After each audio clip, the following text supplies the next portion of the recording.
Allah Almighty says, إن الله يحب التوابين ويحب المتطهرين. The Prophet, peace be upon him, said, "Perform ablution, similar to my ablution." Because of the immense status of salah, prayer, Allah prescribed purification before it, and made purification a condition for the validity of the prayer. It is the key to prayer, the first step toward performing it. Consciousness of its merit makes the heart long to perform prayer. The Prophet, peace be upon him, said, "Purification is half of Iman, and prayer is light." He, peace be upon him, also said, "He who performs the wudu perfectly, his sins come out from his body."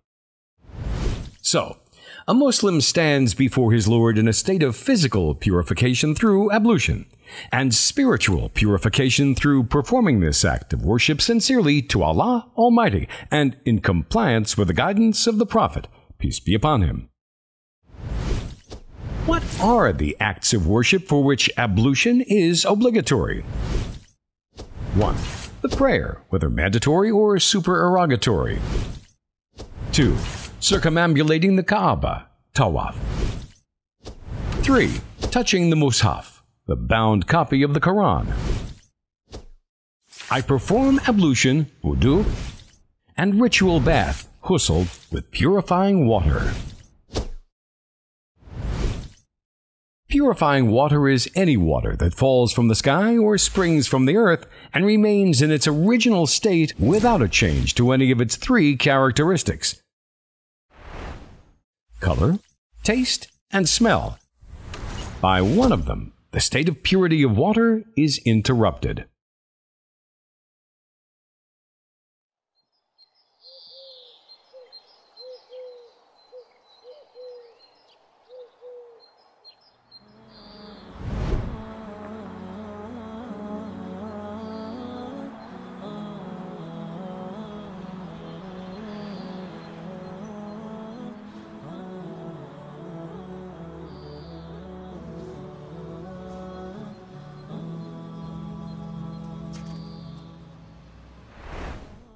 Step 1. Making niyyah, intention in the heart. Niyyah refers to the resolve in the heart to perform the worship in order to get close to Allah.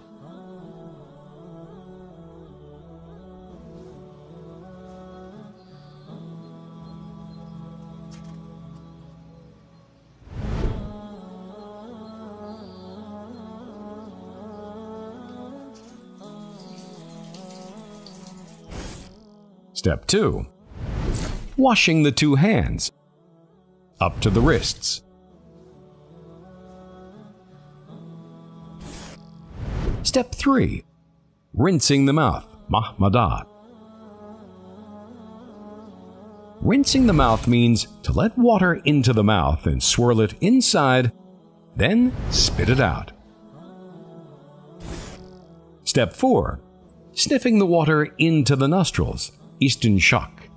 Istinshaq, sniffing the water deep into the nose. Istinthar, blowing mucus and the like from the nose.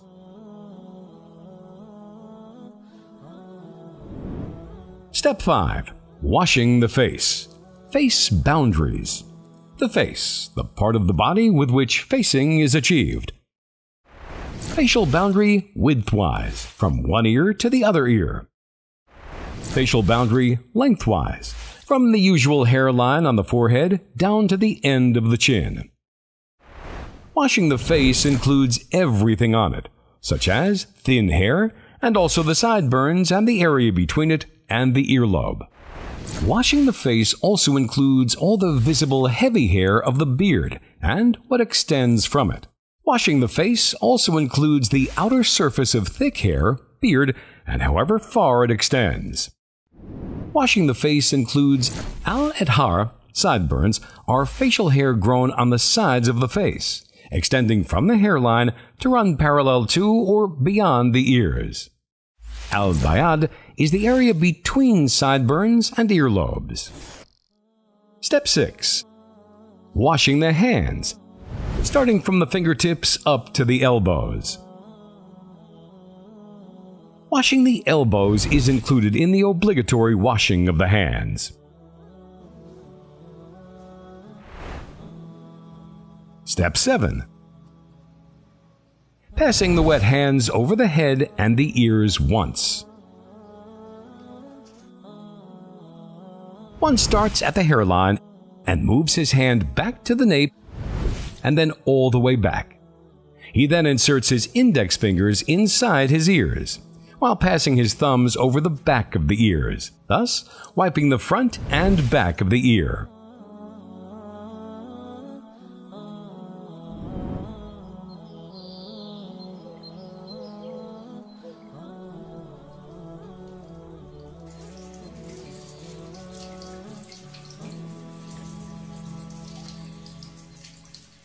Step 8. Washing the feet from the toes up to the ankles. Given that washing the ankles is included in the obligatory washing of the feet. The ankles are the protruding bones at the bottom of the leg.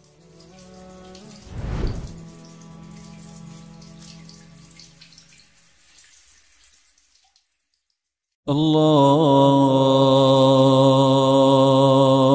Akbar, Allahu Akbar, Allahu Akbar, Allahu